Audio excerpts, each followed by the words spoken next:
Rusiya-Ukrayna müharibəsində qarşılıqlı hava zərbələri ara vermir. Gecə saatlarında Rusiya hərbi qüvvələri Kiyev, Dnepropetrovsk, Odessa və Zaporojye vilayətlərinə 15 ballistik raket və 250 dronla hücum edib. Bu barədə Ukrayna hərbi hava qüvvələri məlumat yayıb. Hava hücumuna müdafiə sistemi 245 pilotsuz uçuş aparatı və Kiyev üzərində 6 raketi zərərsizləşdirib.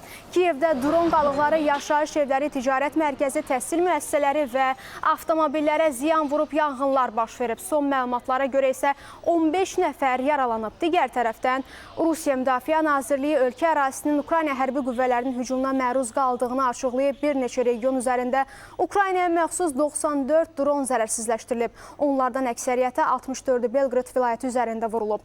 Bryansk, Kursk, Voronej və Tula vilayətləri də hava hücumuna məruz qalıb. Tulada 3 nəfərin yaralandığı bildirilir.